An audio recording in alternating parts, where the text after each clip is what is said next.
송은재 TV 시작합니다. 가짜뉴스, 이 가짜뉴스 뿌리를 뽑기 위해서 방송통신위원회도 가짜뉴스에 대한 특별팀을 만들었습니다. 또 문체부, 문화체육부도 특별팀을 만들었습니다. 그래서 방통위, 문체부 모두가 나서서 지금 법적으로 좀 미비한 부분이 있습니다. 유튜브라든지 인터넷 방송 이런 부분에 대해서는 참 단속하기가 쉽지 않습니다. 그렇지만 할 수 있는 데까지 하겠다. 원 스트라이크 아웃제입니다. 가짜뉴스가 한번 드러나면 이제 퇴출시킨다. 뉴스타파 이번에 JTBC, MBC, KBS 마찬가지입니다. 또 신문들도 마찬가지입니다. 폐간을 시키고 방송심의위원회에서 심의를 해서 다음 재허가 때 허가를 내주지 않으면 방송국 문을 닫아야 합니다. 신문사는 폐간을 시키고요. 지금 인터넷 방송이나 유튜브에 대해서도 네이버 같은 포털을 통해서 단속을 할 수가 있습니다. 그 다음 가장 강력한 단속은 검찰과 경찰이 수사를 해서 가짜뉴스를 밝혀내고 이걸 가짜뉴스로 인한 명예훼손, 이 명예훼손 부분은 인신을 구속할 수도 있습니다. 5년형에 처할 수도 있습니다.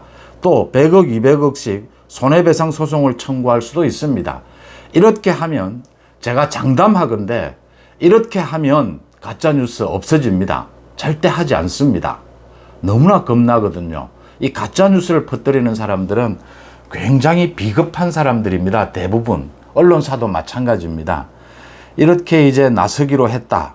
또 오늘 조금 전에 국민의힘의 김기현 대표가 직접 밝혔습니다. 그러니까 서울 강서구청장 그 보궐선거 후보로 김태우를 공천하겠다라고 밝혔습니다.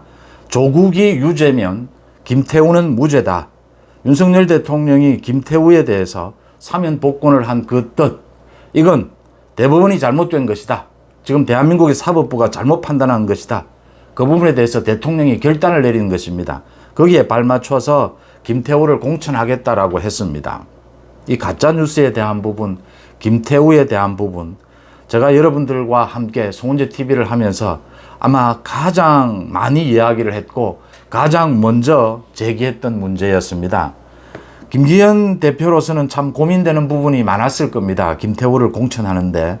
그렇지만 지금 필요한 것은 윤석열 정부와 집권 여당이 보조를 맞춰서 이렇게 각종 국정 현안에 대해서 일관성을 보여줘야 합니다. 그래야 지지자들에게는 신뢰를 줄 수 있고 아직 지지하지 않고 있는 사람들에 대해서는 윤석열 정부가 법치 하나만은 공정한 정부, 공정한 국정만은 해내겠구나라는 이런 믿음을 줄 수 있어야 합니다. 기자 생활을 하면서 가장 보람이 있을 때가 이렇게 제가 어떤 문제를 제기를 해서 그게 바로잡아질 때, 또 어떤 제안을 해서 여러분들과 함께 어떤 제안을 해서 이 여론을 모았을 때, 그게 이루어질 때, 또 그게 결실을 이룰 때 가장 보람을 느끼는 부분입니다. 서일준 의원이라고 있습니다. 국민의힘의 초선 의원인데 경남 거제 지역의 국회의원입니다. 기억하시면 지난 대선 당시에 윤석열 후보의 비서실장을 지냈습니다. 서일준이 조금 전에 성명서를 발표를 했습니다. 저한테도 날라왔는데 참 피를 토하는 심정으로 이야기를 했습니다. 지난 대선 때 대선을 3일 앞두고 뉴스타파에서 소위 이 가짜뉴스를 방송을 했습니다. 이 김만배와 신학님이 짜고 6개월 전에 만들어 놓았던 그 가짜 인터뷰를 뉴스타파에서 방송을 했습니다. 그걸 가지고 이재명 후보가 윤석열 후보에게 계속해서 전 국민이 지켜보는 가운데 토론회에서, 후보 토론회에서 계속 윤석열 후보에게 물었습니다. 조우형에게 왜 커피를 타줬느냐. 지금 이 가짜 뉴스입니다. 그러니까 이 대출 브로커 조우형에게 윤석열 검사가 왜 당시에 커피를 타주고 사건을 무마해 줬느냐 계속 물었습니다. 그것을 물을 때마다 윤석열 후보는 이야기를 했습니다. 조우형을 모른다. 근거가 없는 이야기로 그렇게 공격해서는 안 된다. 대통령 선거, 대통령 후보쯤 된 사람이 그렇게 근거 없는 가짜뉴스를 퍼뜨려서는 안 된다라고 이야기를 했습니다. 당시에 윤석열 후보 캠프에 있던 서일준 비서실장은 그걸 생생하게 느꼈던 겁니다. 당시에 윤석열 후보가 얼마나 이 부분에 대해서 정말 격분을 했고 어떻게 대통령 후보라는 사람이 가짜뉴스에 휘둘리느냐, 가짜뉴스를 저렇게 퍼뜨릴 수가 있느냐, 기간은 이제 대통령 선거까지 3일밖에 남지 않았던 겁니다. 이렇게 흑색선전을 했던 겁니다. 문제는 이재명이 그 가짜뉴스를 만드는데 가담을 했다라고 하는 부분입니다. 이 서일준이 피를 토하는 심정으로 지금 잠시 전에 성명서를 발표를 했습니다. 얼마나 안타까웠겠습니까? 만약에 이재명이 대통령이 됐더라면, 이런 가짜뉴스로 대통령 선거 결과가 뒤집어졌다면 지금 윤석열 검사가 당연히 대장동의 몸통이 되는 겁니다. 대장동 비리는 윤석열 게이트가 되는 겁니다. 다 묻히는 겁니다. 이재명, 김만배가 짜고 이렇게 가짜뉴스를 퍼뜨린 이 모든 게 지금 다 묻히고 넘어가는 겁니다. 다 묻히고 넘어갔습니다. 김대엽 병풍이 그랬고 김경수의 드루킹이 그랬습니다. 김경수의 드루킹 배우가 밝혀지지 않았습니다. 김경수가 드루킹을 통해서 이렇게 댓글 조작을 하고 징역형을 받았습니다. 그런데 이런 댓글 조작을 하고 난 다음에 경남도지사 선거에 나서서 당선이 됐습니다. 4년 임기 중에 3년이 넘게 임기를 채웠습니다. 재판 시간 끌기 때문입니다. 그러다가 지금 뭐 영국을 간답시고 영국을 가 있는데, 당시에 김경수가 경남도지사 후보로 출마를 했을 때 국민의힘의 김태호 후보와 맞붙었습니다. 김태호 후보와 김경수 후보를 제가 한 달이 넘게 밀착 취재를 했습니다. 김경수와 있을 때 당연히 이 드루킹 이야기가 나오지 않을 수가 없었습니다. 김경수가 끝까지 부인을 했습니다. 지금도 부인을 하고 있습니다. 자기와 뭐 가까운 사람들에게도 부인을 한다라고 합니다. 자신은 드루킹 댓글에 참가하지 않았다, 지시하지 않았답니다. 물론 김경수가 대부분 판결까지 났는데도 자신의 뭐 정치적 미래를 보고 끝까지 이렇게 부인하는 자세를 취할 수도 있을 겁니다. 뭐 조국과 마찬가지일 겁니다. 그런데 개인적으로 제가 이런 걸 느꼈습니다. 김경수가 끝까지 문재인을 보호하려고 저러는구나. 지금 대법원 판결까지 증거까지 모두 다 드러난 겁니다. 그런데도 부인을 합니다. 자신이 인정을 하면 이제 문재인 책임이 되기 때문입니다. 저는 그렇게 느꼈습니다. 이 배후인 문재인을 보호하기 위해서 저렇게 마지막까지 몸부림을 치는구나 라는 생각을 했습니다. 당시에 문재인 선거였습니다. 문재인이 대통령으로 출마한 선거였습니다.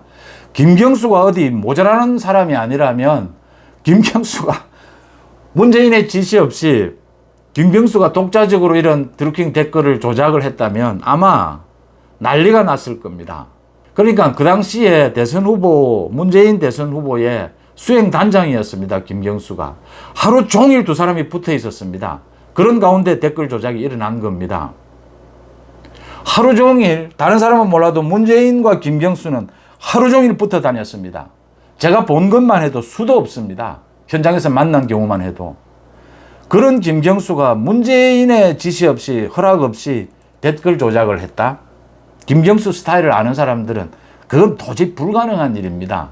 흔히 선거판에서 독자적으로 일을 저지르는 경우가 있습니다. 그런데 김경수는 그런 스타일이 아닙니다. 전혀 아닙니다. 김경수는 정말 이렇게 평생을 보좌해오는, 문재인의 보좌관도 지냈고 또 노무현 대통령 때 청와대에 근무도 했죠. 김경수는 독자적으로 이런 일을 저지를 사람은 아닙니다. 문재인의 지시다. 김경수의 이 드루킹 댓글 조작의 배후는 문재인입니다. 이걸 제대로 파헤치지 않으니까 제가 이것도 수도 없이 말씀을 드렸습니다. 자, 이제 김경수의 죄가 모두 드러났다. 그러면 이 김경수가 드루킹 댓글 조작을 문재인 없이 했느냐? 언제나 제가 말씀을 드립니다. 이 선거법 위반, 선거에 관계되는 것, 캠프에 관계되는 것, 이게 문제가 생기면 이 사건 수사를 할 때 가장 핵심은 후보가 알고 있었느냐입니다. 후보와 어떻게 관계가 되느냐입니다. 이 혐의가. 그게 제일 중요합니다. 왜냐하면 그것에 따라서 이 선거법 재판이 달라지고 이 선거법 재판 결과에 따라서 그 후보의 당선이 무효가 될 수도 있습니다. 후보가 알았느냐 몰랐느냐에 따라서 이런 사건들, 드루킹 댓글이라든지 이 선거 과정에서 일어나는 이런 비리들이 그 죄의 크기가 달라지게 됩니다. 그런데 이 수사는 문재인 정권 때 이 수사가 이루어졌습니다. 이 수사는 문재인에 대해서 제대로 조사도 하지 않았습니다. 당시 문재인 대통령에 대해서. 김경수가 어디 뭐 모자라는 놈이 아니고 이런 짓을 문재인 모르게 김경수가 미쳤다고 이런 일을 저지릅니까? 김경수 주변에서 하는 이야기들입니다.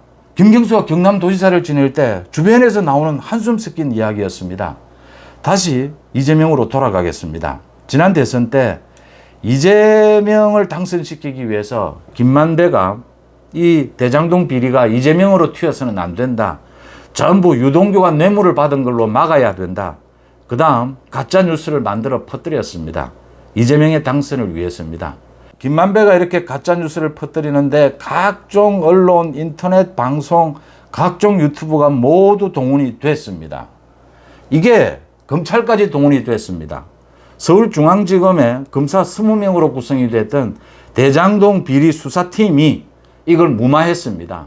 그러니까 대출 브로커인 조우형, 이 조우형이 검찰에서 자신은 윤석열을 모른다. 다른 사람, 다른 검사를 만난 것이다. 대장동 일이 아닌 다른 일로 박모 검사를 만난 것이다 라고 진술을 했는데도 이걸 깔아뭉갰습니다. 문재인 정권 때 서울중앙지검에 대장동 비리 수사팀이 깔아뭉갰습니다. 그 배후에 누가 있었겠습니까? 문재인이 있었습니다.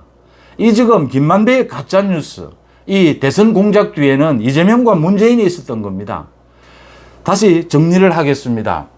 이 김만배의 가짜뉴스, 이 부분과 관련해서 검찰이 지금 한동훈 장관이 검찰이 정말 강도 높은 수사를 하게 될 것이다 라고 했습니다.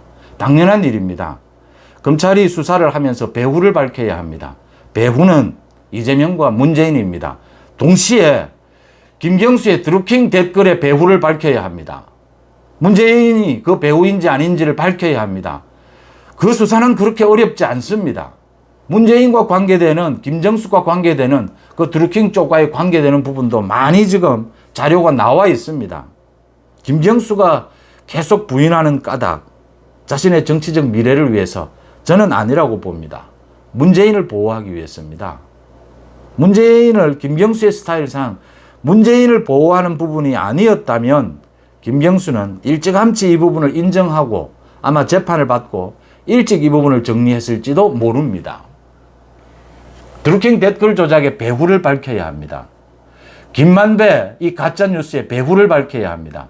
이 가짜뉴스에 동원된 많은 언론들 원스트라이크 아웃을 시켜야 합니다. 그러니까 김만배는 지난 대선 때 이재명에게 각종 비리 사업을 통해서 대장동 사업을 통해서 돈도 대줬고 가짜뉴스를 퍼뜨려서 대선 공작도 해줬고 권순일 대법관을 통해서 재판 거래까지 해준 것입니다.